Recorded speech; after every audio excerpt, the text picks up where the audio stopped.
Nutty Putty Cave, Rescue Team Survival. On November 24th, 2009, John Edward Jones became trapped in Nutty Putty Cave in Utah. He had crawled into an extremely tight passage upside down.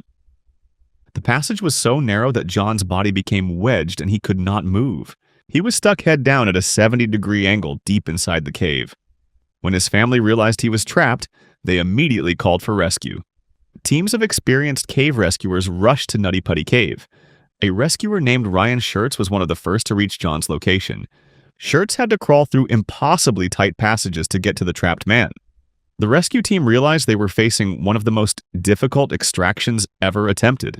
John was wedged in a passage only 10 inches wide and 18 inches tall. The tight space made it almost impossible for rescuers to work. Only one rescuer could squeeze into the area at a time. The team developed a plan to use a pulley system to pull John out. They bolted a heavy iron pulley into the cave wall above the passage. Steel cables were attached to John's legs to slowly pull him upward. The rescuers began carefully applying tension to lift John from the crevice. For a moment, the system seemed to be working. John's body moved slightly upward as the cable pulled. Then disaster struck during the rescue attempt. The massive iron pulley system suddenly snapped under the extreme tension. The bolts ripped out of the cave wall with tremendous force. The steel cable whipped backward like a deadly metal snake.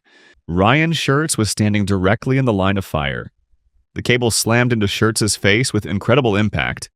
The force nearly threw him into the same crevice where John was trapped. If Schertz had fallen into the tight passage, 2 men would have been stuck. But somehow Schertz managed to catch himself and avoid falling in.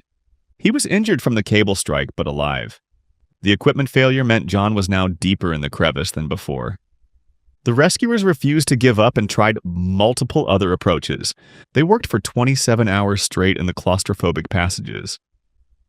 Rescuers took turns crawling into the tight space to help John. The cave passages were so narrow that rescuers could barely breathe. Multiple times during the rescue, small cave collapses threatened to trap the rescuers. Rock and debris fell around them as they worked in the unstable passages. Equipment continued to fail under the extreme conditions. Each failure put the rescuers' lives in danger. The psychological toll of working in such tight spaces was overwhelming. Rescuers experienced panic attacks from the extreme claustrophobia, but they kept trying every possible method to save John's life. After 27 hours of desperate attempts, the rescue had to be called off. John Edward Jones tragically died while still trapped in the passage. The rescuers barely escaped with their own lives. Ryan Schertz and the other team members survived multiple near-fatal incidents. The cable whip, equipment failures, and cave collapses could have killed them all. Their survival during the most claustrophobic rescue attempt in history was miraculous. Nutty Putty Cave was permanently sealed after this tragedy. The cave was considered too dangerous for any future exploration. The rescuers who survived that night carry the trauma of the failed rescue forever. Alaska Ice Cave 27-Day Survival. In 1944, a woman named Mossy Kilcher was exploring the wilderness of Alaska. Alaska was still a remote frontier with no modern GPS or satellite phones. If someone became lost in the wilderness, rescue could take weeks or never come at all. Mossy was exploring a series of ice caves formed within a massive glacier system. The ice caves were beautiful but extremely dangerous.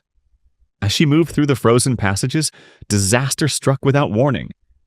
Mossy fell into a deep crevice hidden within the glacier. The crevice was a vertical crack in the ice that dropped far below the surface.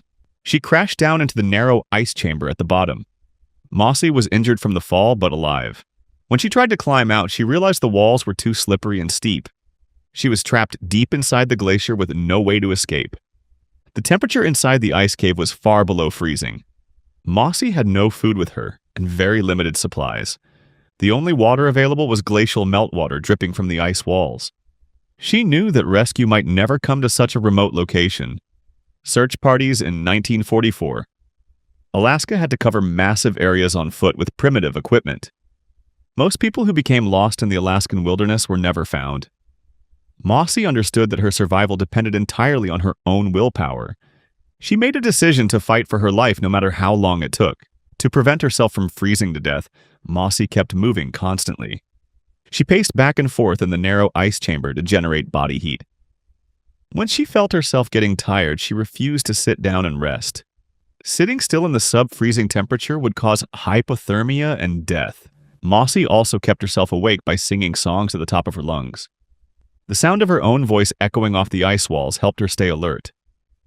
Singing also gave her something to focus on besides the cold and hunger. Days turned into weeks as Mossy remained trapped in the frozen crevice. She drank only glacial meltwater to stay alive. Her body began to weaken severely from starvation and exposure, but her mind refused to give up hope. Every day she kept moving and singing to maintain her body temperature. The psychological battle was just as difficult as the physical one. Being alone in complete isolation for weeks tested her sanity. After 27 days trapped in the ice cave, a miracle happened. A search party that had nearly given up heard something in the distance. They followed the faint sound of singing echoing through the glacier. The searchers found Mossy alive in the deep crevice. She was severely malnourished and suffering from extreme exposure. But she had survived 27 days in sub-freezing temperatures with no food. The rescue team carefully pulled her out of the ice chamber. Mossy Kilcher was rushed to medical care and eventually recovered. Her survival became a legendary story in Alaska. The 27-day ordeal remains a famous case study in Mind Over Matter. Mossy's refusal to give up and her constant movement to fight hypothermia saved her life. Her story teaches that mental strength can overcome seemingly impossible physical conditions. Grotte de Gargas blind navigation survival. In the late 1800s, Edouard Alfred Martel entered Grotte de Gargas cave in France. Martel was a pioneering cave explorer who would later become known as the father of modern speleology. Speleology is the scientific study of caves and cave systems. On this expedition, Martel was exploring a completely unmapped section of the cave. No other human had ever been in these passages before. The cave system twisted deep underground for many miles. Martel carried only a magnesium torch to light his way through the darkness. Magnesium torches were primitive light sources that burned a special metal to create light. They were unreliable and could fail at any moment. Martel had traveled miles from the cave entrance when disaster struck. Without any warning, his magnesium torch suddenly failed and went out. He was plunged into absolute ink-black darkness. The darkness inside a cave is unlike anything on the surface. It is total and complete with not even the faintest hint of light. A person cannot see their own hand in front of their face. Martel was now lost miles underground with no light source. He had no way to see the passages, tunnels, or dangers around him. Most people would panic immediately in such a terrifying situation, but Martel understood that panic was the greatest danger he faced. If he panicked, he would make mistakes and become hopelessly lost forever. Martel forced himself to remain calm and think logically. He began using his other senses to navigate through the pitch-black cave.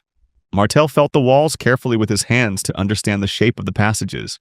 He ran his fingers along the rock to detect whether passages turned left or right. He smelled the air currents flowing through different tunnels. Fresh air currents meant a passage might lead toward the entrance. Stale air meant a passage was a dead end.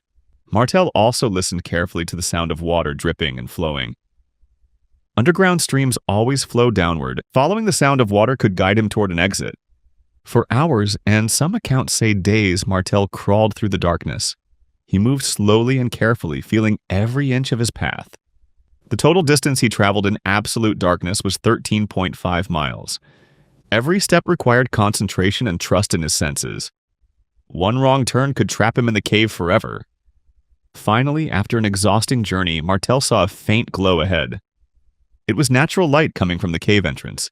He emerged alive from Grotte de Gargas against all odds. Sterkfontein Cave's 21-day air pocket survival. In 1984, cave diver Peter Verhulsel entered the Sterkfontein Caves in South Africa. The Sterkfontein Caves are a massive underground system filled with water passages. Peter was an experienced diver exploring the flooded sections of the cave. As he swam deeper into the cave system, something went terribly wrong. Peter became lost in the maze of underwater passages. He could not find his way back to the entrance. His air supply was running dangerously low. Peter swam desperately through the flooded tunnels searching for a way out. Then he saw something that gave him hope. Above the water, there was a small pocket of air trapped against the cave ceiling. Peter surfaced into the tiny air pocket and gasped for breath. The air pocket was a small, dry island inside the flooded cave. It was barely large enough for one person to sit on. Peter realized he was trapped with no way to escape the cave. The water surrounded him on all sides in total darkness. He had no food with him and only the diving gear he wore. Peter understood that rescue might never come to this remote location. Most people who became lost in flooded caves died within hours or days. The human body cannot survive long without food, especially in stressful conditions. But Peter Verhulsel refused to give up without a fight. He rationed the small amount of drinking water he could collect from condensation. The extreme humidity in the air pocket created water droplets on the cave walls. Peter stayed alive by licking moisture from the rocks. He sat in total, absolute darkness for days that turned into weeks. The isolation and darkness tested his sanity every single moment. His body began to shut down from starvation and stress. Peter knew he was dying but continued to hold on to life. He found paper and a writing tool in his diving gear. Peter began writing notes to his family telling them he loved them. The notes documented his thoughts and feelings as death approached. After 21 days trapped in the air pocket, Peter Verhulsel finally died. 3 weeks without food in such a stressful environment is far longer than doctors thought humanly possible. Medical experts were shocked that anyone could survive that long. Most people die within 10 to 14 days of total starvation. The extreme stress and isolation should have killed him even faster. But Peter's will to live and hope for rescue kept him alive for 21 miraculous days. Rescue teams eventually found Peter's body in the small air pocket. They also found the heartbreaking notes he had left for his family. The notes showed that Peter never gave up hope until his final moments. His 21-day survival is considered a biological miracle in the cave diving community.